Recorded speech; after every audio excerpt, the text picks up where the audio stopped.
Channel Riya official. আশা করি সবাই ভালো আছে, আমরাও খুব ভালো আছি। গরম পড়েছে বিশাল।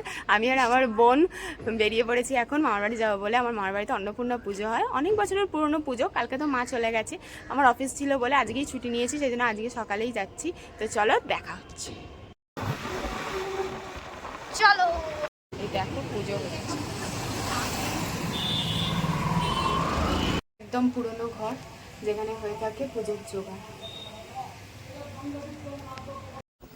শুনেছি অন্নপূর্ণা পুজোতেও নাকি দুর্গা পুজোর মতনই সব কিছু জোগাড় করতে হয়। সেরকমই এখানে দেখলাম পদ্ম ফুল রয়েছে, আকন্দ ফুল রয়েছে, আর এগুলোকে নৈবেদ্য বলে।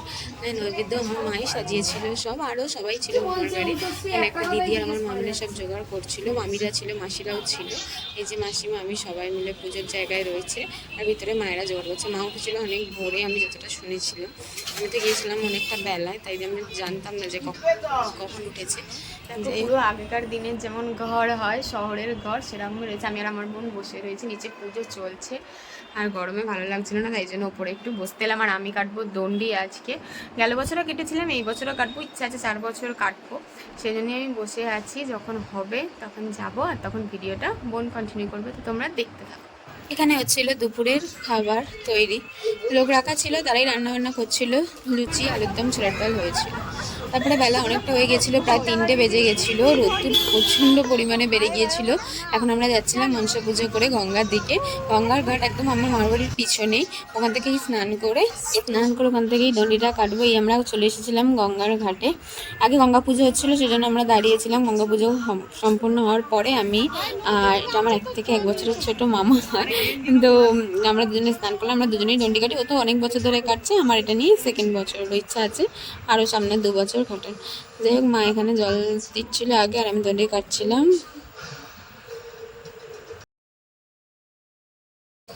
এমনি সময় হেঁটে যে রাস্তাটা খুব অল্প মনে হয়, সেই সময় মনে হয় অনেকটা, তবুও ঠিক আছে। মা বারবার বলে দিয়েছিল আগে থেকে যে ঠাকুরের নাম করে যখন কষ্ট হবে ঠাকুরকে মনে রাখবি আর চলে আসবি। তো দণ্ডি কেটে এসে আমি ওই অবস্থাতেই বসেছিলাম, ফ্রেশ তখনও হয়নি। পুষ্পাঞ্জলি দেবো বলে পুষ্পাঞ্জলি দেওয়ার পর এখানে শুরু হয়েছিল কুমারী পুজো। আর কুমারী ছিল আমার এক মাসির মেয়ে, কারণ প্রথম থেকেই বাড়ির মেয়েরই কুমারী হয়ে থাকে, আর মা সাজিয়ে দিচ্ছিল কুমারীকে। একদম ছোট বলে ও একটুখানি ভয় ভয় ছিল, আর দেখছিল। এই দেখো হচ্ছে কুমারী সাজানোর পরে, মালা পরানোর পরে, হাতে পদ্ম ফুল দেওয়ার পরে ওকে কেমন কত সুন্দর লাগছিল। দেখো, ওকে বলা হয়েছে হাসতে, তো ওরমভাবে হাসছিল, কারণ ও হালকা ভয়ে ছিল পুরো, আমরা বুঝতে পারছিলাম। যারপরে হোক, এখানে কুমারী পুজো শুরু হয়েছিল, কুমারীকে পুজো করা ছিল মা রূপে। এখানে ভিডিওতে আমি কিছু বলছিলাম, এখন তো মনে পড়ছে না, কিন্তু তখন বলেছিলাম, কিন্তু শোনা তো যাচ্ছে না শাঁখ ঘন্টার এত আওয়াজে, তাই আমাকে ভয়েস ওভার দিতেই হতো। এখানে কুমারী পুজো প্রায় শেষের দিকে ছিল, তারপরে ছিল সবার ওর থেকে আশীর্বাদ নেওয়ার পালা। সবাই সেজন্য প্রণাম করে ওর থেকে আশীর্বাদ নিচ্ছিল, ও তো বুঝতে পারছে না যে কী হচ্ছে। তারপরে দিতে হতো এখানে ভিক্ষা। আমি ঠিক বিশ্বাসী না এই কথাটাতে যে বলে বাবাকে আমি ভিক্ষা দেবো, কিন্তু তবুও নিয়মের মধ্যে পড়ে, তাই মা বললো যে হ্যাঁ দিতে হয়, তো দে। আমি সেই অবস্থাতেই ছিলাম, এখনও চেঞ্জ করিনি, তখনই ভিক্ষাটা আগে দিয়ে নিলাম।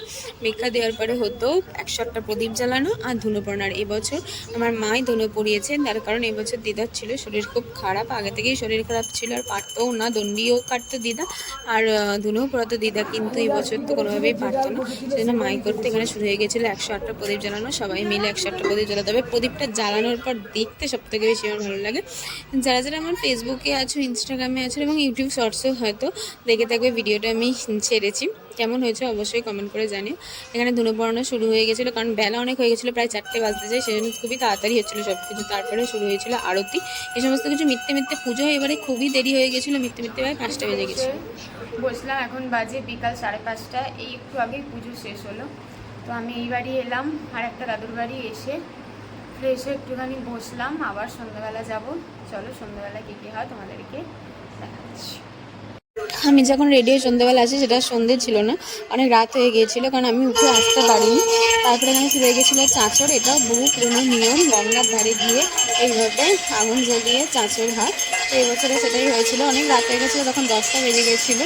আর আমি যেহেতু আগে থেকে রেডি হয়ে আসিনি, সেখানে আমি আগের কোনো ভিডিও ক্লিপই দিতে পারিনি। এই সময়তেই আমি সবে এসেছিলাম ওই বাড়ি থেকে এই বাড়িতে, তখন এটা হচ্ছিলো। তারপরে নবমী পরে কি অনেক রাত হয়ে গিয়েছিল আর আমরা বসে গেছিলাম। এদের বাড়ি যখন গিয়েছিলাম তখন আর ভিডিও ক্লিপটা নেওয়া হয়নি, আর পরের দিন আমি বাড়িও চলে এসেছিলাম, আর পরের দিনই ছিল ভাসান।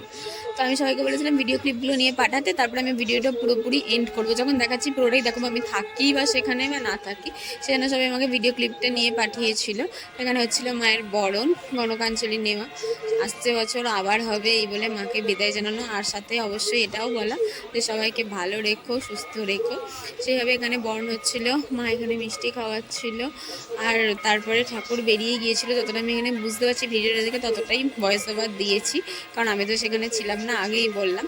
এখানে ঠাকুর বেরিয়ে গিয়েছিল গঙ্গার দিকে, যে ঘাট থেকে আমি দণ্ডি কেটেছি ওই ঘাটেই ভাসান হবে বলে সবাই মিলে নিয়ে যাচ্ছে, আর কাঁধে করেই ঠাকুর নিয়ে যাওয়া হয় এখন। আগে হতো না, আগে ঠাকুর নিয়ে যাওয়া হতো লরিতে, কিন্তু এখন যেহেতু সবাই বড় হয়ে গেছে ছেলেরা, আর অনেক সবার বন্ধু বান্ধব আছে, সেই জন্য কাঁধে করেই ঠাকুর নিয়ে যাওয়া হয়। এখানে ঠাকুরকে 7 পাকে ঘুরিয়ে বিদায় দেওয়ার পালা। এখানে আমার ভয়েস ওভারটা ভালো লাগবে না, যতটা অরিজিনাল সাউন্ডটা ভালো লাগবে, তাই ভিডিওটা দেখতে থাকুন।